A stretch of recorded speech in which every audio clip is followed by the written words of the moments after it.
And then you come back, microorganisms don't need a passport. Why are the procedures so different? And I'm not saying one is better than the other or left is better than right, but we as professionals need to talk to one another and learn from one another. Then we can come to a uniform or semi-uniform procedure that will be effective everywhere.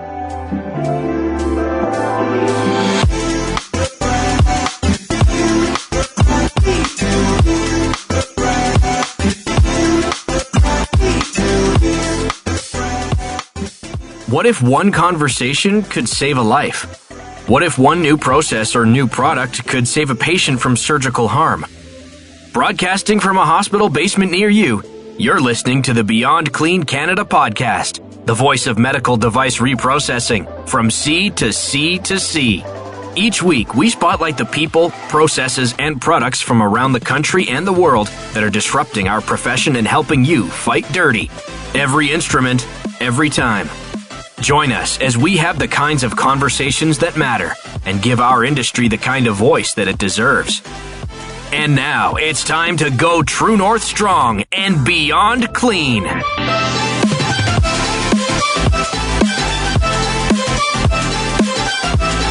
all you clean freaks to our final episode of Season 2. And today's a good one. Put your wooden shoes on. We're going to the Netherlands to smell the tulips.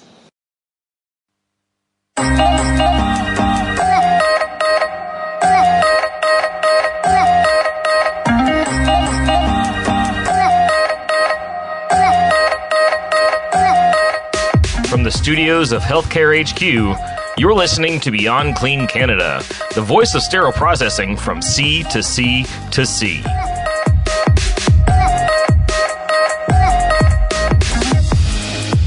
Hey Clean Freaks, welcome to another edition of the Beyond Clean Canada podcast with Stacey and Barry.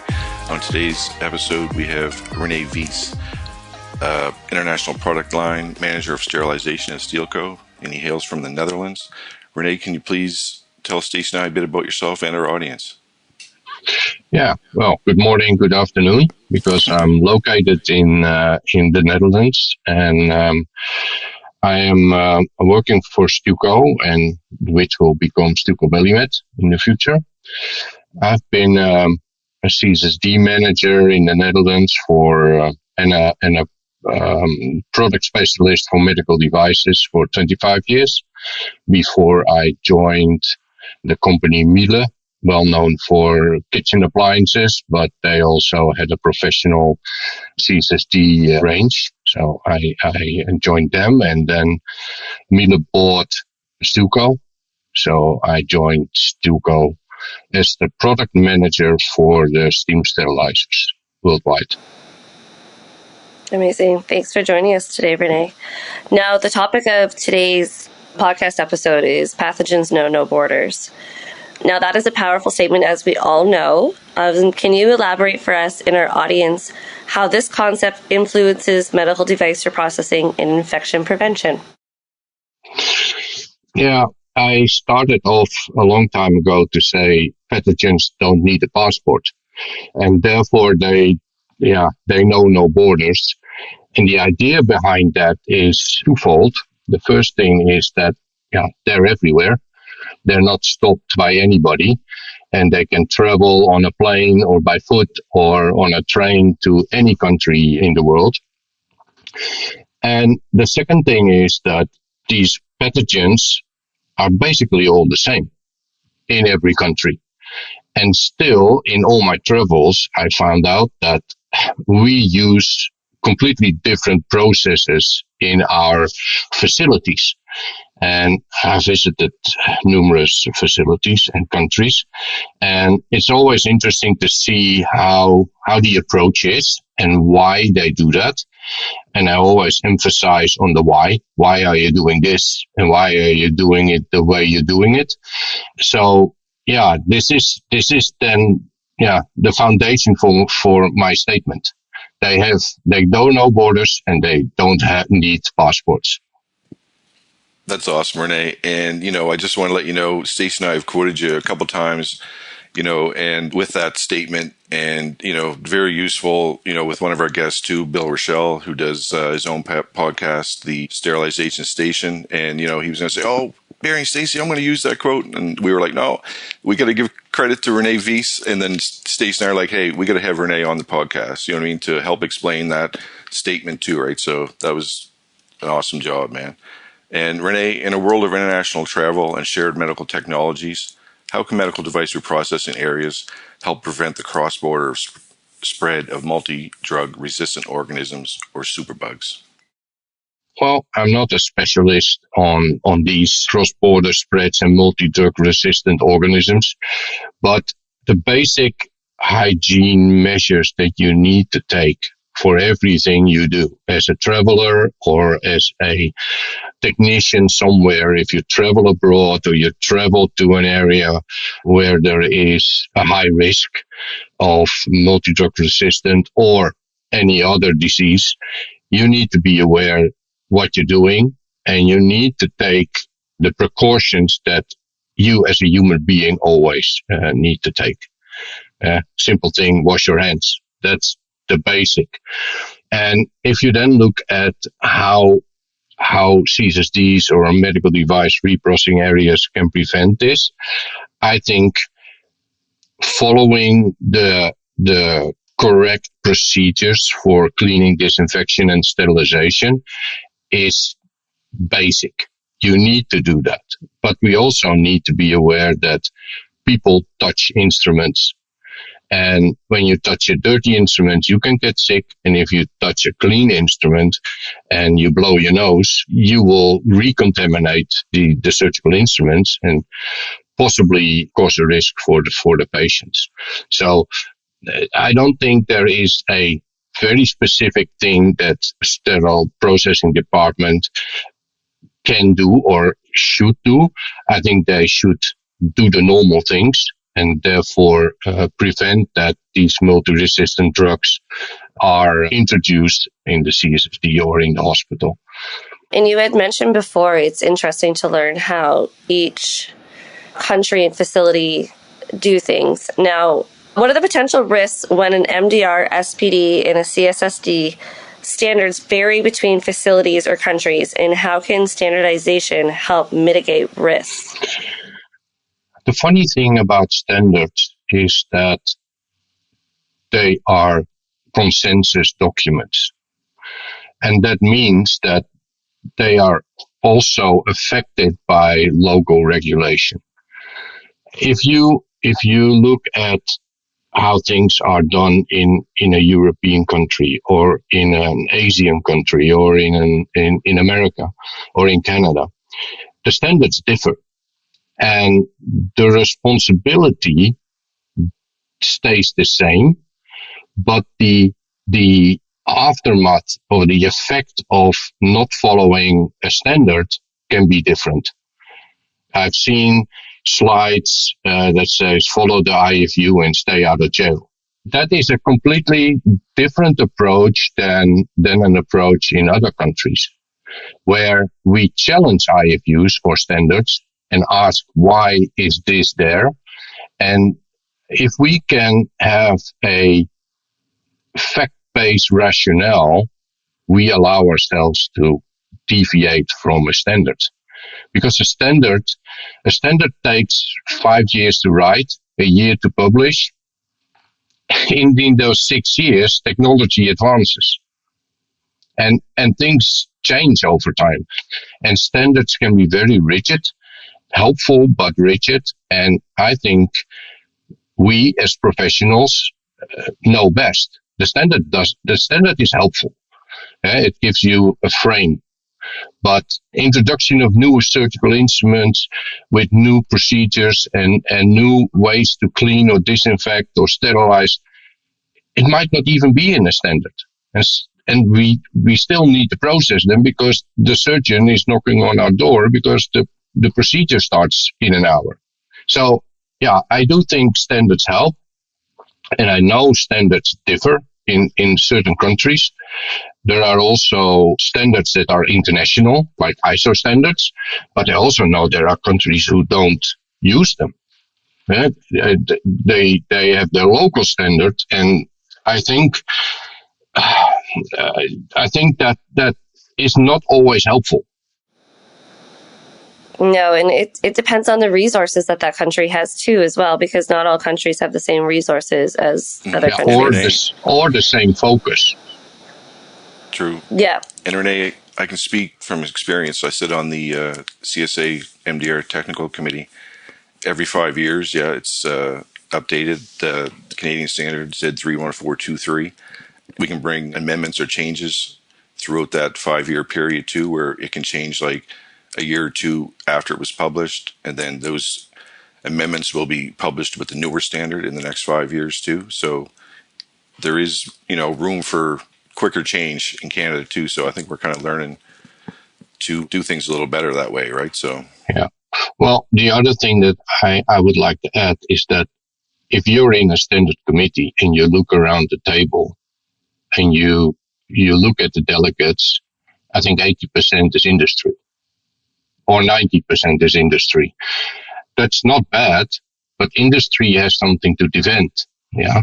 They want to sell equipment or consumables or whatever. So they are not always able or willing to make changes because that might have a negative effect. So I think it is very important that professionals are there. I know it's costly. I know it's time consuming. I know it's sometimes not as eventful as you want it to be because it can be on details that you're not a specialist on. But I think it's super important that professionals are there to give a counterbalance to industry. Renee, you got a strong presence on social media, especially LinkedIn. And, that's where Stacey and I have, been admiring you for sure. I know this was early on my LinkedIn career, I'd say, that I posted something about MDR, medical device reprocessing, and someone had challenged like the title, like the MDR aspect of it. And you came in with a comment, I remember, and it was like, yeah, that's what we're doing. We're reprocessing medical devices. And you said that's what it should be called worldwide. And it was like, yeah, man, Renee's got my back, right?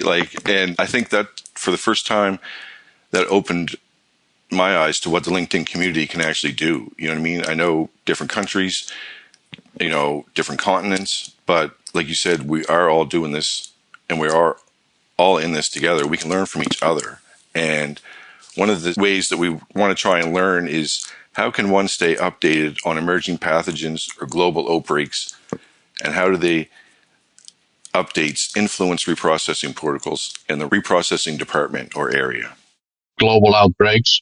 As a professional, you should, of course, follow CDC or whatever body there is in your country that issues warnings. And then, of course, you got your infection prevention professionals who look at things from a different way than we do, because they have a different focus. They should also be aware and inform us about potential hazards. The other thing is that a lot of hospitals have like an infection prevention committee where I think sterile processing should be involved, should be a member of, because in those committees are often these things discussed on a hospital level or on a national level or even in an international level. So you need to find ways within your organization or outside your organization to keep up with the latest news, pathogens and global pandemics and all these other things. Like I read that, I'm not talking to US and Canada, but I saw that in America, a widespread of measles, in certain areas. So maybe you should do something very particular when you're in that area, but it could also be that there is another infectious disease. We all remember mad cow disease from the UK.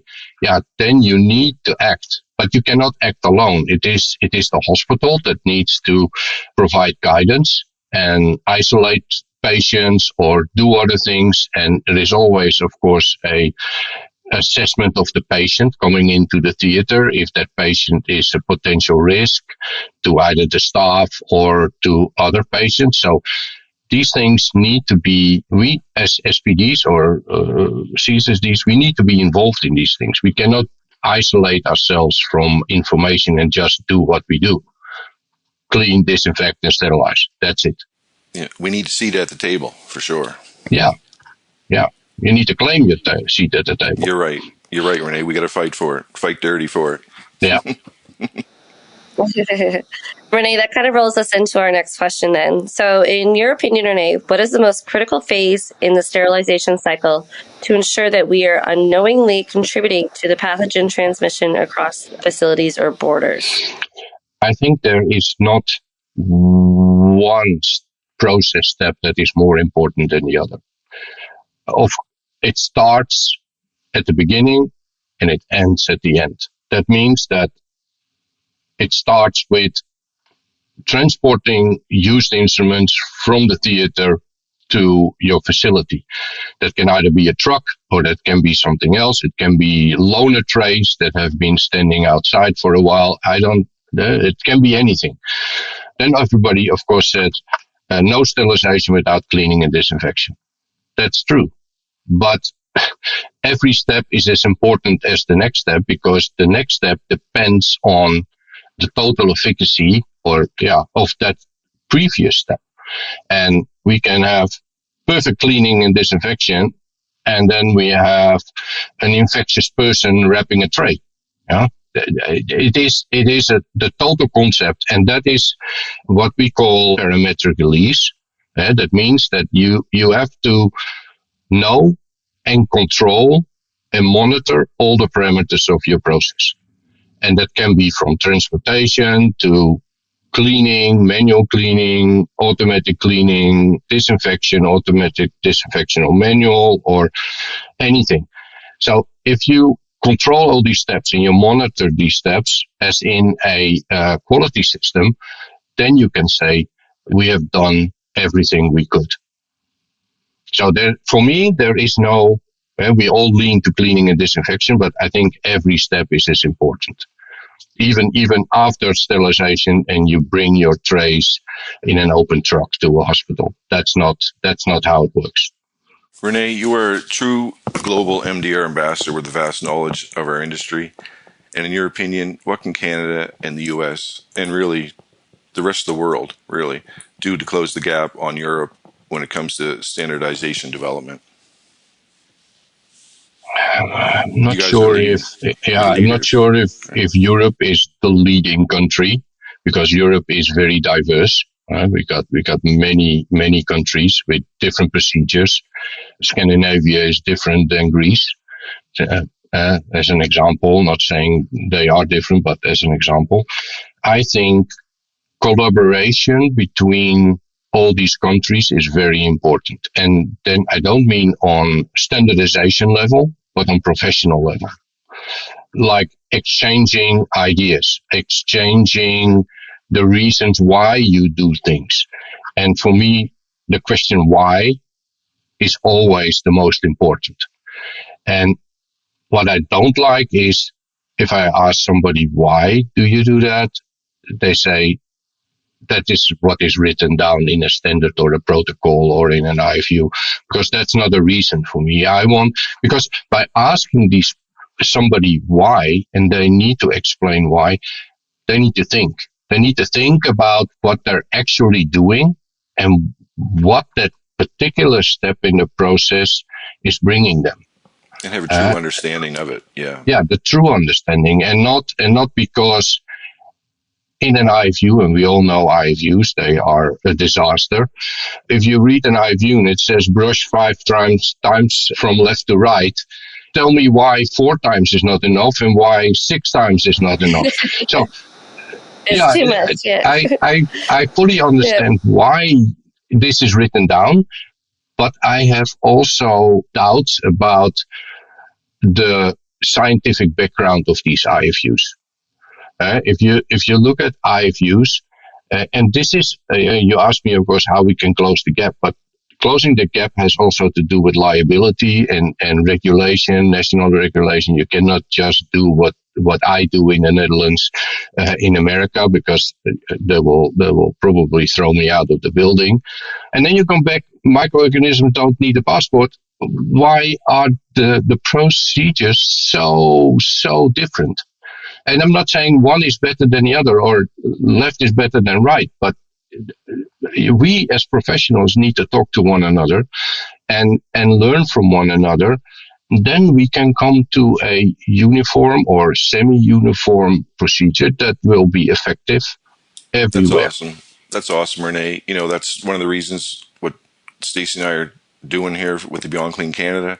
We're trying to, we know Canada's a big country. We're all spread out.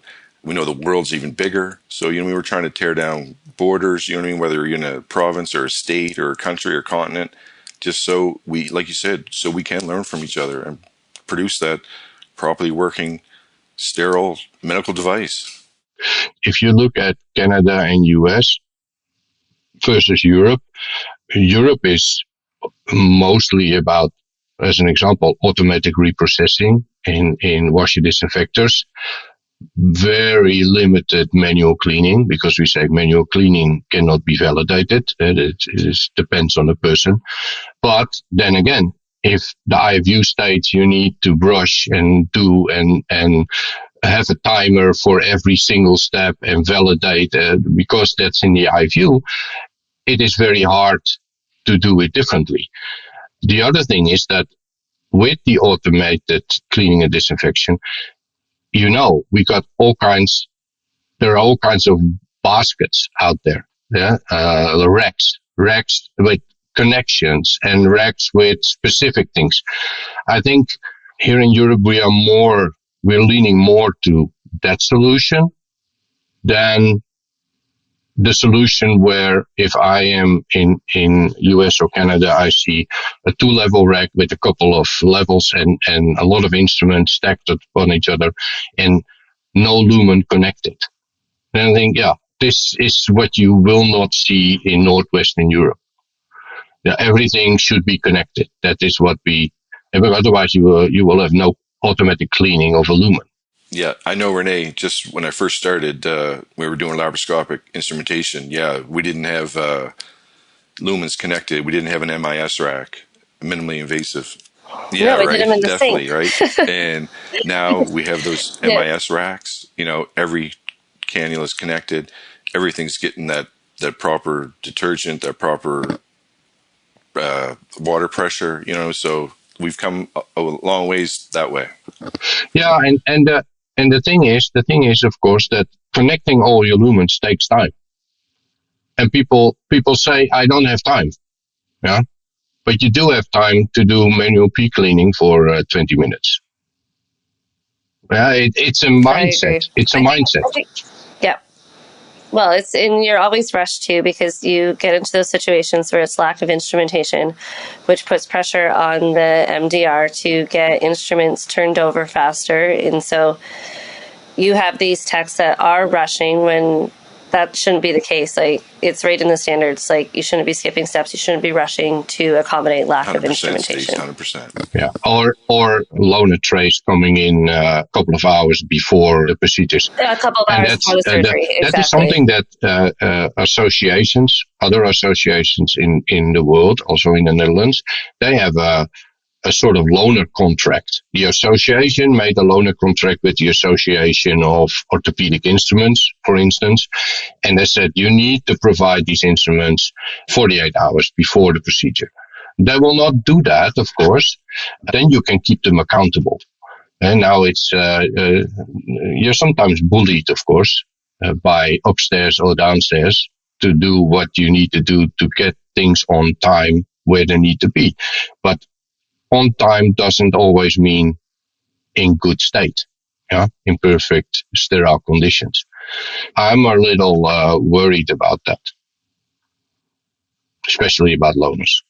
I think Barry and I just need to take a field trip over to Europe and tour all these facilities, take notes, bring them back to Canada so that we were all on the same page. Renee. Yeah, come over. Yeah. We'll do the Netherlands, we'll do Greece. It's all business, all business. Of course.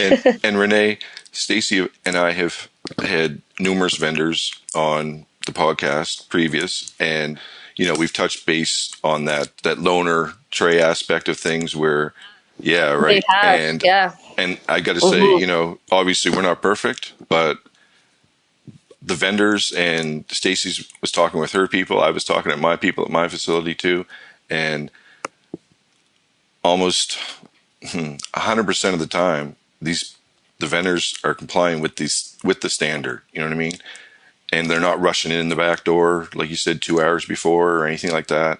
They're getting in on time so we can assemble it. You always have that one company that tries to push. Oh, for sure. You know what I mean? Like I said, we're not perfect, right? But yeah, we've got a lot of vendors that are trying to comply. So. When I was in Australia, I saw that Australia has a very specific guideline on loaners. So maybe it's interesting to tap in or go online and try to find that, because it's also about lifting loaners. Loaners are heavy. Yeah, they come on a pallet. Yeah, so these things need to be handled with care, but also you need to take care of your staff, as in worker safety. They have a very specific standard for that. So it might be interesting to look into that. Thanks, everyone, for joining us again on another episode of the Beyond Clean Canada podcast with Stacy and Barry. And we want to thank today's guest, René Vis, International Product Line Manager of Sterilization for Steelco, for sharing not only his opinions, but his insight with us and our audience. He's an out-of-the-box thinker. He likes to challenge the standards, as you know from hearing this. And, we want to contribute to that critical thinking aspect to people. And we're just trying to spread the word in the MDR community. And thanks, René Vis, for doing that. Thanks, Renee, so much for joining us today. Can I say one thing? Yeah. Of course you can. If you pronounce my name and you say Vis, that means dirty in Dutch. So, no, it's Vis. It's the Dutch. It's a translation for the word fish in English. Yeah, fish. So it's Vis. Fish. Fish. Yes, that's correct. Yes. No, it's fine. Leave it like it is. I'm just joking, and I'm always laughing because I'm a clean. We've done the whole episode now. I'm a clean freak, and then you call me dirty. So that's not. We apologize. Thanks You're so much, welcome, Renee. and have a nice day. Thanks, Renee. Keep fighting dirty.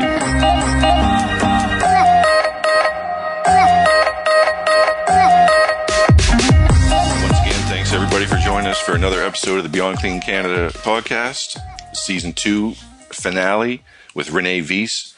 René Vis is the International Product Line Manager of Sterilization for Steelco, and shared a lot of knowledge and even a little bit of pronunciation from Holland and from the Netherlands. So it's always cool to get a little bit of that education as well. Education. Thank you, Renee. And keep fighting dirty.